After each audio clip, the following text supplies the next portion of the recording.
لقد من الله على المؤمنين إذ بعث فيهم رسولا من أنفسهم يتلو عليهم آياته ويزكيهم ويعلمهم الكتاب والحكمة وإن كانوا من قبل لفي ضلال مبين. وقال تعالى: لقد كان لكم في رسول الله أسوة حسنة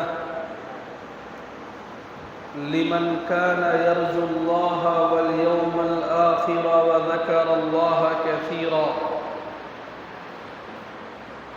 وقال تعالى: وما آتاكم الرسول فخذوه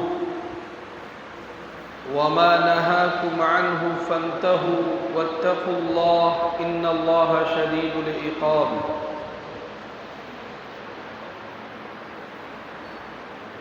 وقال النبي صلى الله عليه وسلم: إنما بعثت معلما. وقال: بعثت لأتمم مكارم الأخلاق أو كما قال صلی اللہ علیہ وسلم. وہ دانائے سبل ختم الرسل مولائے کل جس نے، وہ دانائے سبل ختم الرسل مولائے کل جس نے، غبار راہ کو بخشا فروغ وادی سینہ. نگاہ عشق و مستی میں وہی اول وہی آخر، نگاہ عشق و مستی میں وہی اول وہی آخر. وہی قرآن وہی فرقان وہی یاسین وہی طٰہٰ. کی محمد سے وفا تو نے تو ہم تیرے ہیں، کی محمد سے وفا تو نے تو ہم تیرے ہیں. یہ جہاں چیز ہے کیا لوح و قلم تیرے. تھکی ہے فکر رسا اور مدح باقی ہے، تھکی ہے فکر رسا اور مدح باقی ہے. قلم ہے آبلا پا اور مدح باقی ہے. تمام عمر لکھا اور مدح باقی ہے، تمام عمر لکھا اور مدح باقی ہے. ورق تمام ہوا اور مدح باقی ہے. قابل صد احترام میرے بزرگوں، بھائیوں، عزیزوں اور دوستوں، ربیع الاول کی آج 30 تاریخ ہے.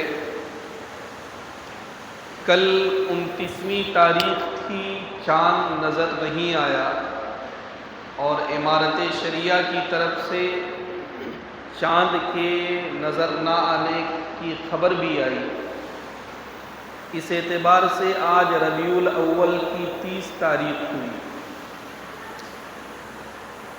ربیع الاول کے مہینے میں آپ نے عام طور سے ملاحظہ کیا ہوگا کہ علماء کرام سیرت کو اپنا موضوع بناتے ہیں اور بنانا بھی چاہیے. لیکن ایک بات جو میرے ذہن میں آتی ہے وہ یہ ہے کہ سیرت پاک کا موضوع ایسا موضوع ہے کہ اس کا حق یہ ہے کہ سالوں بھر اس پر بیان ہو. وقتاً فوقتاً سیرت پاک کے عنوان سے بیانات ہوں اور ہم باتیں سنیں. اس لیے کہ اللہ کے نبی صلی اللہ علیہ وسلم کی جو مثالی زندگی ہمیں دی گئی ہے، وہ مثالی زندگی ایک بحر ناپیدا کنار کی طرح ہے کہ جہاں سے آپ موتیاں نکالتے جائیں موتی نکالنے والے تھک جائیں گے لیکن موتی کا سلسلہ وہ جاری رہے گا۔ حضور پاک صلی اللہ علیہ وسلم کی عظمت، حضور پاک صلی اللہ علیہ وسلم کی علو شان، حضور پاک صلی اللہ علیہ وسلم کو جو مقام بلند اللہ نے عطا کیا، بات کو سمجھنے کے لیے بس اتنی سی بات کافی ہے کہ خود اللہ سبحانہ و تعالی نے حضور کی مدح قرآن پاک میں بیان فرمائی۔ جس ذات کی مدح خود رب العالمین قرآن پاک جیسی عظیم الشان کتاب میں بیان کر رہا ہو، اس کی شان کا کیا پوچھنا۔ اگر آپ ہم سے یہ سوال کرتے ہیں کہ مولانا ہمیں یہ بتائیے کہ قرآن کے کس پارے میں حضور کی مدح ہے، تو اس طالب علم کا جواب یہ ہوگا کہ جون سا پارہ بھی آپ کا دل چاہے آپ اٹھائیے، ہر پارے میں آپ کو حضور کی مدح، حضور کے بلندی درجات کا تذکرہ ملے گا۔ آپ پڑھتے ہیں اور سنتے ہیں، یا ایھا النبی انا ارسلناک شاہدا ومبشرا ونذیرا وداعیا الی اللہ باذنہ وسراجا منیرا۔ آپ پڑھتے ہیں وما ارسلناک الا رحمتا للعالمین، آپ پڑھتے ہیں انک لعلی خلق عظیم، آپ پڑھتے ہیں والضحی واللیل اذا سجی ما ودعک ربک وما قلی، اور بھی بے شمار آیتیں۔ یہ کیا ہیں؟ یہ سب حضور کی مدح اور شان میں رب ذوالجلال کے قصیدے۔ بہرحال اس سے پہلے والے جمعہ میں بھی میں نے یہ عرض کرنے کی کوشش کی تھی کہ حضور پاک صلی اللہ علیہ وسلم کی شکل میں امت پر احسان عظیم کیا گیا ہے۔ ہم حضور کی امت میں پیدا ہوئے، ہماری قسمت میں حضور آئے، ہم حضور کے امتی ہیں، یہ بات ایک انتہائی عظیم الشان نعمت ہے۔ اور خود اللہ سبحانہ و تعالی نے قرآن پاک میں اس کی وضاحت فرمائی، لقد من اللہ علی المؤمنین۔ میں نے پچھلے جمعہ کو بھی عرض کیا تھا کہ جو حضرات عربی جانتے ہیں وہ اس بات سے واقف ہیں کہ یہاں پر منا کا جو لفظ استعمال کیا گیا ہے فعل ماضی ہے، وہ مطلقاً استعمال نہیں کیا گیا، بلکہ اس سے پہلے عربی گرامر کے حساب سے دو ایسی چیزوں کو استعمال کیا گیا جس سے اس کے اندر ایک طرح کی تاکید اور قوت پیدا ہو جاتی ہے۔ لام مفتوح کے ذریعے سے عربی میں تاکید پیدا ہوتی ہے۔ قد جب فعل ماضی میں داخل ہوتا ہے تو اس کے ذریعے سے عربی زبان کے سینٹنسز میں ایک طرح کی تاکید اور قوت اور شدت پیدا ہوتی ہے۔ اللہ نے ان تاکیدات کے ساتھ فرمایا لقد من اللہ علی المؤمنین، کہ یقیناً اللہ سبحانہ و تعالی نے مؤمنین پر یہ احسان کیا، اذ بعث فیہم رسولا، کہ ان کے درمیان میں اللہ نے اپنا رسول بھیجا۔ میرے بزرگوں، رسول ہمارے لیے اللہ کی طرف سے ایک عظیم الشان نعمت ہے۔ یوں تو ہر وقت ہم اللہ کی بے شمار نعمتوں سے فائدہ اٹھا رہے ہیں، کوئی لمحہ ایسا نہیں گزرتا کہ ہم اللہ کی کسی نعمت سے فائدہ نہ اٹھا رہے ہیں۔ اللہ قرآن پاک میں بیان فرماتے ہیں وَإِن تَعُدُّوا نِعْمَةَ اللَّهِ لَا تُحْصُوهَا، اگر تم اللہ کی نعمتوں کو شمار کرنے لگو تمہارے بس میں نہیں ہے کہ تم اللہ کی نعمتوں کو شمار کر سکو۔ حضرت امام ربانی مجدد الف ثانی رحمۃ اللہ علیہ نے ایک موقع پر فرمایا کہ ہم جو سانس لیتے ہیں، یہ فضا میں پائی جانے والی جو آکسیجنز ہیں، اس کو ہم ناک کے ذریعے سے اپنے جسم میں کھینچتے ہیں۔ ان کا فرمانا یہ ہے کہ اگر بندہ غور کرے تو ایک مرتبہ جو سانس ہم نے لیا اور سانس جو ہم نے چھوڑا، اس عمل کی بنیاد پر 2 مرتبہ اللہ کا شکر ادا کرنا چاہیے کہ سانس کو بسہولت ہم نے لیا اور سانس بسہولت جسم سے باہر آ گیا۔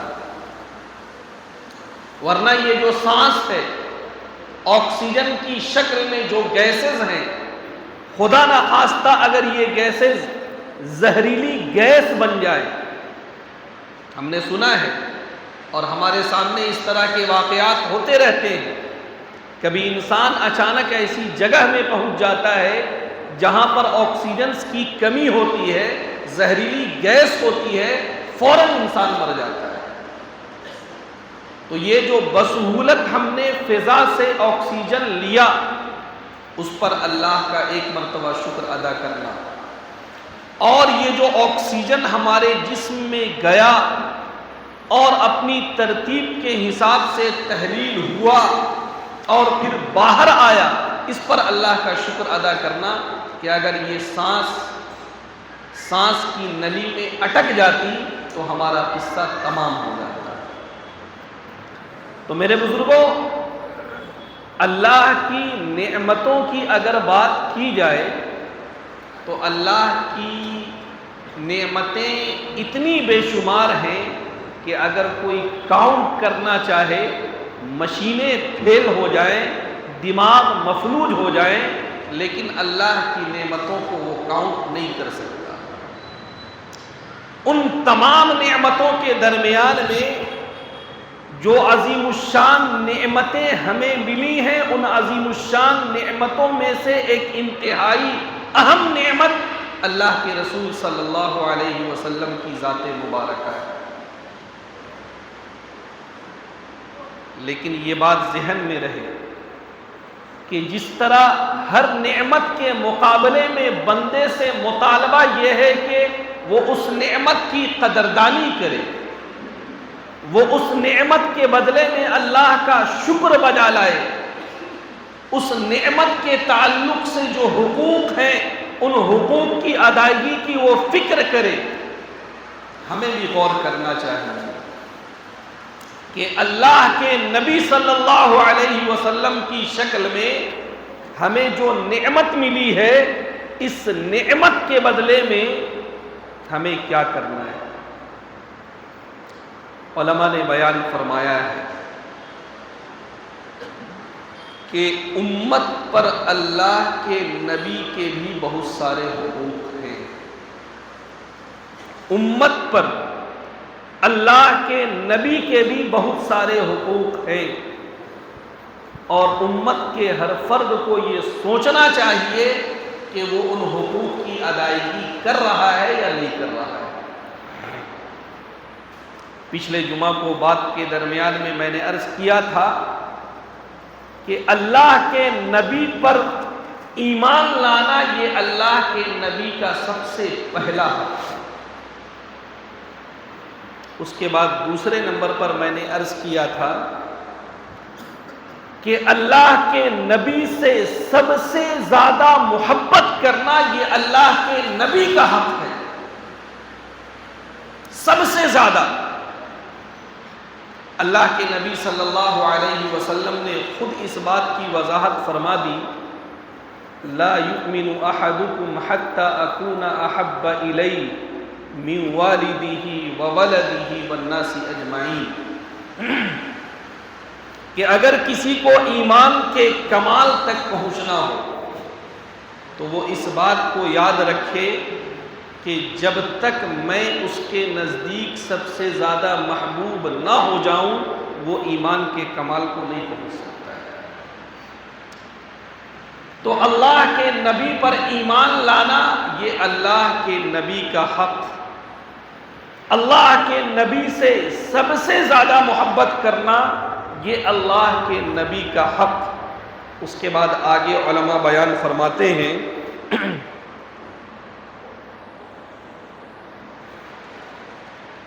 کہ اللہ کے نبی کی اتباع کرنا، اللہ کے نبی کی اطاعت اور پیروی کرنا، اللہ کے نبی کے احکامات کو فالو کرنا، اللہ کے نبی نے جس طرح کی زندگی گزاری ہے اس طرح کی زندگی بنانے کی کوشش کرنا، یہ بھی اللہ کے نبی کا حق ہے۔ آخر قرآن پاک میں آپ دیکھیں کہ قرآن پاک کی بے شمار آیتیں ہیں جس میں اللہ یہ فرما رہا ہے قُلْ اطیعوا اللہ واطیعوا الرسول، کہ اے نبی صلی اللہ علیہ وسلم آپ لوگوں سے کہہ دیجئے کہ وہ اللہ کی بھی اطاعت کریں اور رسول اللہ کی بھی اطاعت کریں، وہ اللہ کی بھی اطاعت کریں اور رسول اللہ کی بھی اطاعت کریں، رسول اللہ کی بھی وہ پیروی کریں۔ حضرات صحابہ کرام رضوان اللہ علیہم اجمعین، انہوں نے امت کے لیے یہ نمونہ چھوڑا کہ اللہ کے نبی کی اطاعت کیسے کرنی ہے، اللہ کے نبی کی اتباع کیسے کرنی ہے، اللہ کے نبی کی پیروی کیسے کرنی ہے، یہ حضرات صحابہ کی جماعت نے ہمیں کر کے دکھایا۔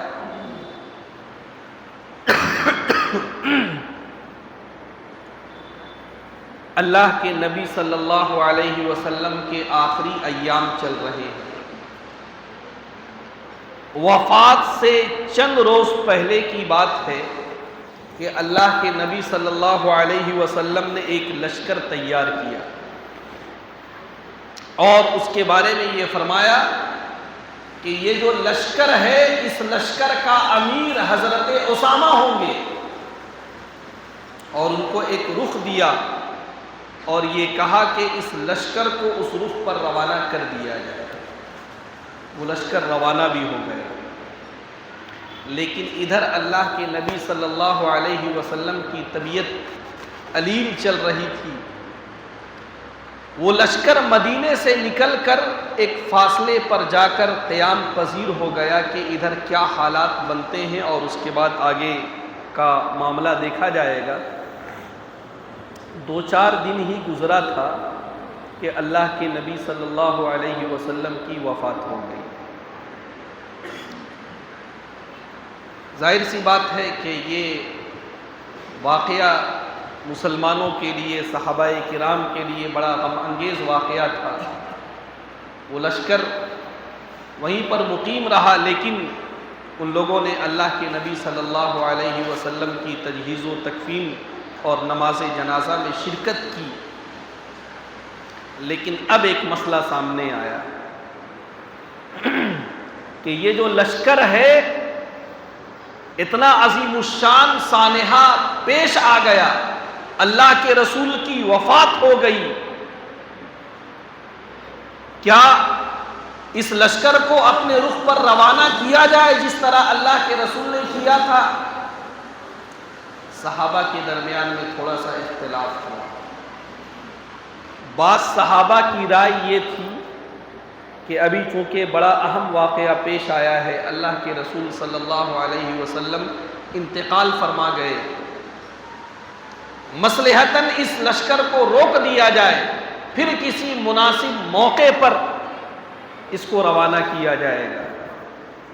آپ دیکھیں اللہ کے رسول صلی اللہ علیہ وسلم کے بعد حضرت ابو بکر رضی اللہ عنہ مسلمانوں کے امیر المؤمنین بنے، اللہ کے نبی صلی اللہ علیہ وسلم کے بعد حضرت ابو بکر وہ خلیفہ بنے، اور اس موقع پر انہوں نے جو ڈیسیجن لیا ہے، اس ڈیسیجن کے اندر ان کے اندر اطاعت رسول کا، ان کے اندر اتباع رسول کا کیسا جذبہ تھا آپ ملاحظہ فرمائیں۔ درمیان میں یہ بات بھی ذہن میں رہے کہ جس موقع پر حضرت اسامہ کو اس بڑے اور عظیم الشان لشکر کا امیر بنایا گیا، حضرت اسامہ کی عمر 15 سے 17 سال کے درمیان میں، اور بڑے بڑے صحابہ کرام، جلیل القدر صحابہ کرام موجود ہیں۔ ان بڑی عمر کے صحابہ کے درمیان میں ایک لڑکے کو امیر بنا دیا گیا، 15 16 17 سال کے ایک لڑکے کو امیر بنایا گیا۔ اور ایک بات اور بھی ذہن میں رہے کہ حضرت اسامہ وہ ایک غلام کے لڑکے ہیں، زید بن حارثہ کے لڑکے ہیں۔ اتفاقاً دیکھیے کہ پچھلے جمعہ ہی کو میں نے حضرت زید بن حارثہ رضی اللہ عنہ، ان کے اندر بچپن ہی سے اللہ کے رسول کی کیسی محبت تھی اس کو میں نے بیان کیا تھا آپ حضرات کے سامنے۔ حضرت اسامہ ان کے لڑکے ہیں، اللہ کے نبی کا فیصلہ تھا کہ اسامہ کو لشکر کا امیر بنایا جائے گا، تمام لوگوں نے اسے قبول کیا۔ بہرحال وفات کا مرحلہ، تجہیز و تکفین کا مرحلہ پورا ہوا۔ جب مدینے میں تھوڑا سکون ہوا، اس کے بعد یہ بات اس سلسلے میں مشورہ ہونے لگا کہ اب کیا ہونا ہے۔ حضرت ابو بکر رضی اللہ عنہ نے جب یہ دیکھا کہ بعض صحابہ اختلاف کر رہے ہیں، حضرت ابو بکر رضی اللہ عنہ کھڑے ہوئے اور انہوں نے فرمایا کہ مسلمانوں یہ بات یاد رکھنا کہ جس لشکر کو اللہ کے نبی نے تیار کیا، جس لشکر کو اللہ کے نبی نے روانہ کر دیا، ابو بکر کی مجال نہیں کہ اس لشکر کو وہ روکے۔ یہ لشکر اپنے رخ پر جا کر رہے گا۔ اگر اس کی وجہ سے یہ مرحلہ بھی پیش آ جائے کہ مدینے میں کوئی مرد نہ رہے اور مدینے میں کتے اور بھیڑیے یہاں کی عورتوں کو نوچنے لگے، پھر بھی یہ لشکر اپنے رخ پر جا کر رہے گا، کیونکہ اس لشکر کو تیار محمد الرسول اللہ نے کیا تھا، اس لشکر کو روانہ محمد الرسول اللہ نے کیا تھا۔ ابو بکر کی مجال نہیں کہ جو کام اللہ کے رسول نے کیا ہو ابو بکر اس میں روڑا بنے۔ میرے بزرگوں، سیرت کی کتابیں آپ اٹھا کر دیکھیں، ایک معجزہ پیش آیا۔ یہ لشکر روانہ ہوا اور بہت کم وقت میں مال غنیمت کے ساتھ یہ واپس آیا۔ مصلحتیں الگ چیز ہیں، حالات الگ چیز ہیں، لیکن قیامت تک امت مسلمہ کو یہ بات یاد رکھنا چاہیے کہ ہماری کامیابی، ہماری فوز و فلاح وہ صرف اور صرف اللہ اور اس کے رسول کی اطاعت اور فرما برداری میں۔ ہم تو صاحب بڑے سمجھدار ہو گئے، اللہ کے احکامات کے سامنے، نبی کے فرامین کے سامنے ہم اپنی لوجک لگاتے ہیں، ہم اپنی عقل لگاتے ہیں، ہم اپنی تدابیر لگاتے ہیں کہ نہیں صاحب یہ حکم ہے، وہ حکم ہے، وہ اس پس منظر میں ہے۔ صحابہ کے یہاں ایسی کوئی بات نہیں۔ صحابہ کے یہاں جذبہ یہ تھا، یہ اللہ کے رسول کا حکم ہے، اس پہ عمل ہونا ہے۔ حضرت عمر رضی اللہ عنہ، آپ خلیفہ دوم ہیں، آپ جانتے ہیں کہ جو حضرات حج کرتے ہیں وہ کعبۃ اللہ کا طواف کرتے ہیں، موقع اگر ملے تو وہ حجر اسود کو بوسہ لیتے ہیں، موقع اگر ملے تو، یہ مسئلہ ذہن میں رہنا چاہیے۔ ورنہ مسلمانوں کو تکلیف دے کر اور پریشانی میں مبتلا کر کے حجر اسود تک پہنچنا اور اس کو بوسہ دینا کوئی نیکی کی بات نہیں۔ علماء نے لکھا ہے کہ اگر آپ وہاں تک نہیں پہنچ سکتے، آپ دور سے استلام کر لیجیے۔ استلام کا مطلب یہ ہوتا ہے کہ حجر اسود کی طرف ہاتھ اٹھا کر اور اس کے بعد اس ہاتھ کو آپ چوم لیں، گویا کہ آپ نے بوسہ دے دیا۔ یہ ہے استلام۔ خیر، تو میں یہ عرض کر رہا تھا کہ حضرت عمر رضی اللہ عنہ ایک موقع پر حج یا عمرے کے موقع پر حجر اسود کے پاس آئے اور آپ نے حجر اسود کو مخاطب کر کے کہا، جی عمر کی یہی شان تھی، عمر کی یہ شان تھی۔ ایک موقع پر دریائے نیل کو آپ نے ایک پرچی لکھ کے دیا، اللہ کی قدرت سے جو پانی کئی سالوں سے نہیں چل رہا تھا وہ روانہ ہو گیا۔ یہ عمر کی شان ہے۔ حضرت عمر رضی اللہ عنہ اس پتھر کو مخاطب کر کے کہتے ہیں کہ عمر یہ جانتا ہے انکا حجر، کہ تو پتھر ہے، لا تضر ولا تنفع، تمہارے اندر نفع اور نقصان پہنچانے کی کوئی صلاحیت نہیں۔ اللہ کے نبی نے ہمیں جو تعلیمات دی ہیں، ان تعلیمات کی روشنی میں نفع کا مالک اللہ، نقصان بھی اللہ کے حکم سے، ہم اس پر ایمان رکھتے ہیں۔ ہمارے بہت سارے بھائی، وطنی بھائی، آپ لوگوں کو بھی سابقہ پڑتا ہوگا، بیچارے وہ اس غلط فہمی میں ہیں کہ ہمارے اور ان کے درمیان میں، یعنی ہمارے درمیان میں زیادہ ڈیفرنسز نہیں، ہم اس پتھر کو سامنے رکھ کر عبادت کرتے ہیں جو ہمارے سامنے ہوتا ہے، لیکن مسلمان وہ اس پتھر کو سامنے رکھ کر عبادت کرتے ہیں جو مکے میں ہے۔ انہیں بتایا جائے یہ کانسیپٹ نہیں، جو گھر ہے وہ اللہ کا گھر ہے۔ اس سرزمین میں سب سے پہلے بنایا جانے والا اللہ کا گھر، اور ہم اس گھر کی بھی عبادت نہیں کرتے، ہم اس کی طرف رخ کرتے ہیں، ہمارا ڈائریکشن وہ ہوتا ہے، ورنہ اس میں لگا ہوا کوئی پتھر یا وہ عمارت وہ مقصود عبادت نہیں ہے، ہم تو عبادت صرف اللہ کی کرتے ہیں۔ تو حضرت عمر نے فرمایا، اطاعت رسول کی بات میں کر رہا ہوں۔ حجر اسود کو مخاطب کر کے حضرت عمر کہتے ہیں کہ تمہارے اندر نفع نقصان پہنچانے کی کوئی صلاحیت نہیں۔ ہاں یہ بات یاد رکھو کہ میں تمہیں بوسہ اس وجہ سے دے رہا ہوں کہ میری آنکھوں نے جناب مصطفیٰ صلی اللہ علیہ وسلم کو دیکھا ہے کہ وہ بھی تمہیں بوسہ دیا کرتے تھے۔ اپنے رسول کی اطاعت میں، اپنے رسول کی اتباع میں، اپنے رسول کی پیروی میں تمہیں بوسہ دے رہا ہوں، اس یقین کے ساتھ کہ تمہارے اندر نفع اور نقصان پہنچانے کی کوئی صلاحیت نہیں۔ میرے بزرگوں، اللہ کے رسول کی اطاعت اور اتباع کا یہ جذبہ صحابہ کرام سے ہمیں ملا ہے۔ ہمیں دیکھنا چاہیے کہ ہمارے اندر بھی وہ باتیں ہیں یا نہیں۔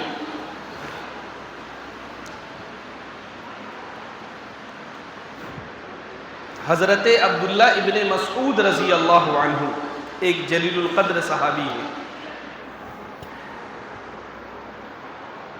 بڑے پائے کے عالم۔ ایک موقع پر لوگوں نے بیان کیا کہ جس طرح ابھی خطاب ہو رہا ہے اسی طرح خطاب ہو رہا تھا، اور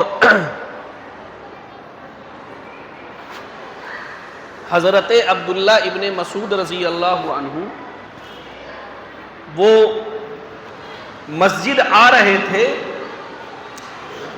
حضرت عبداللہ ابن مسعود رضی اللہ عنہ کا ایک قدم مسجد کے اندر اور ایک قدم مسجد کے باہر، اسی درمیان میں اللہ کے رسول نے تقریر کرتے ہوئے فرمایا بیٹھ جاؤ۔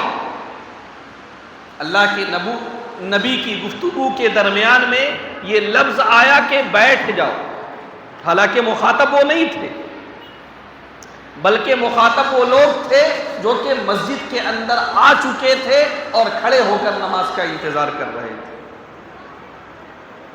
لوگوں نے لکھا ہے کہ آج کے حساب سے کہا جائے کہ چپل اتارنے والی جو جگہ ہوتی ہے اسی جگہ پر اللہ کے نبی حضرت عبداللہ ابن مسعود رضی اللہ عنہ بیٹھ گئے۔ کسی نے کہا کہ بھائی اللہ کے رسول کا یہ جو حکم ہے یہ تو اندر والوں کے تعلق سے ہے، جو اندر میں کھڑے ہیں ان کے تعلق سے۔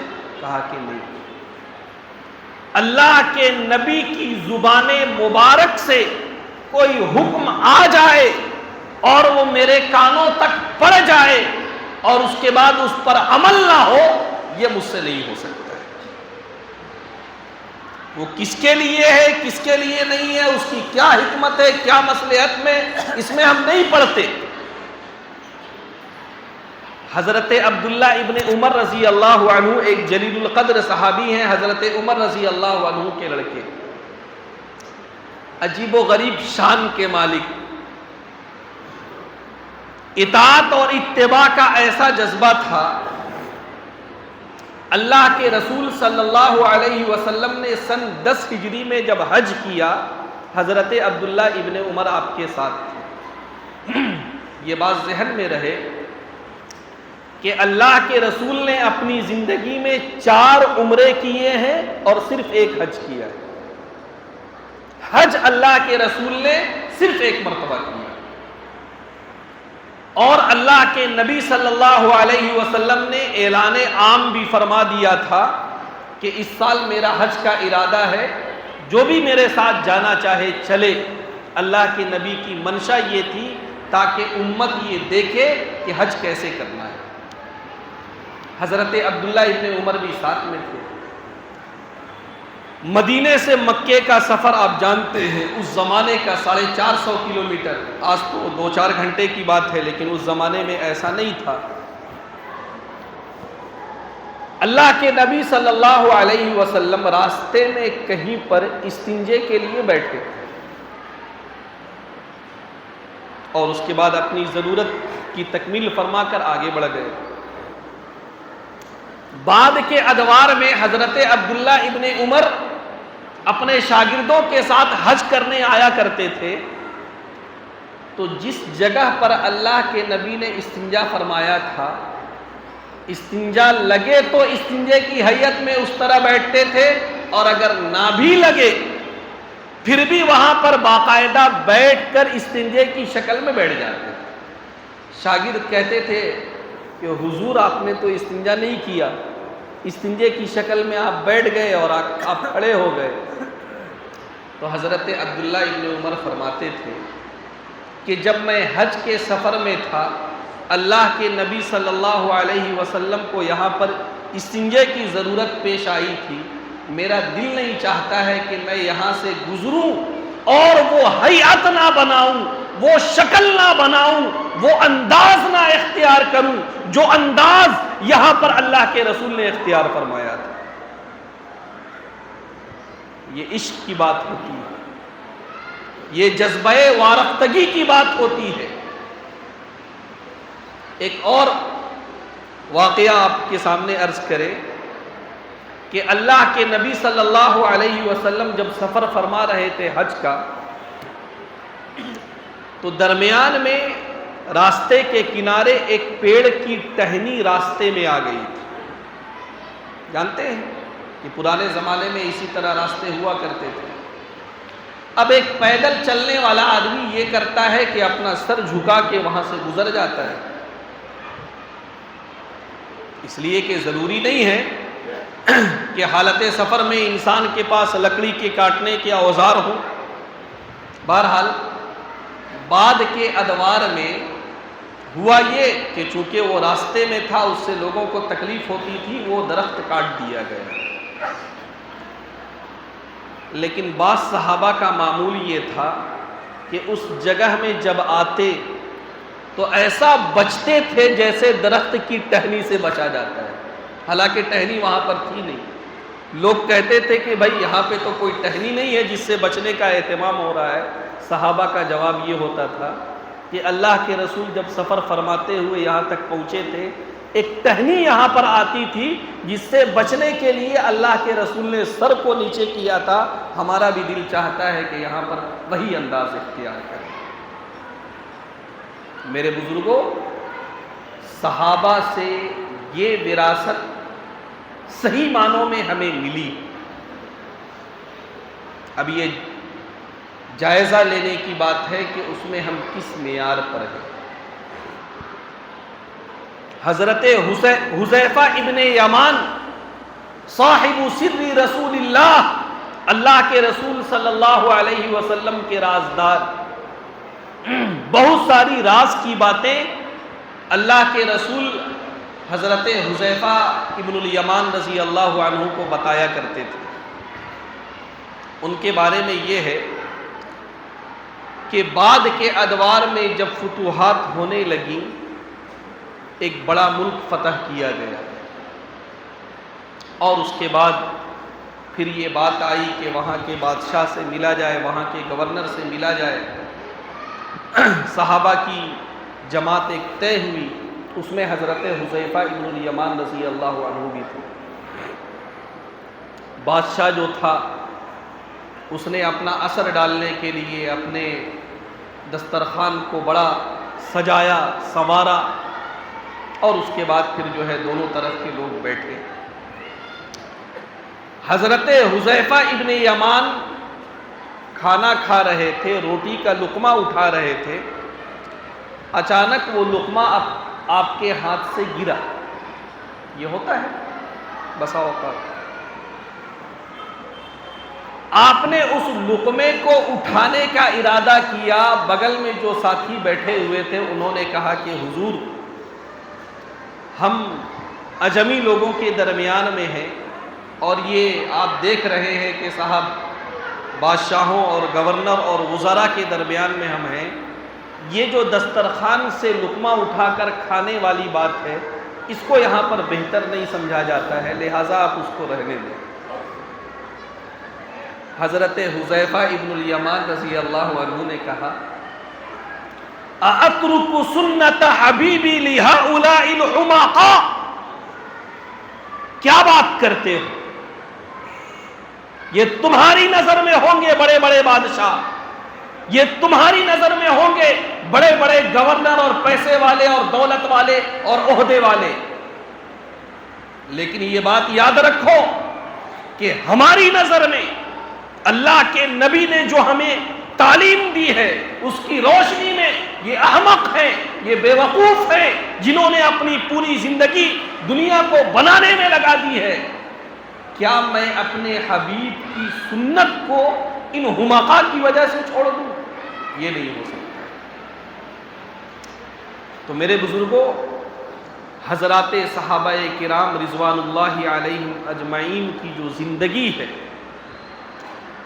اس کو پڑھنے سے ایک بات یہ سمجھ میں آتی ہے کہ ان حضرات کے یہاں اللہ کے رسول کے اقوال و اعمال کا کامل اتباع موجود تھا، اطاعت کے اعلیٰ درجے پر وہ فائز تھے، اتباع کے اعلیٰ درجے پر وہ فائز تھے۔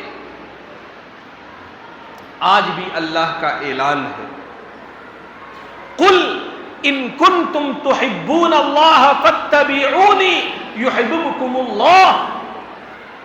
دعویٰ کرتے ہو نبی سے محبت کا، دم بھرتے ہو نبی سے محبت کا، اچھا ہے،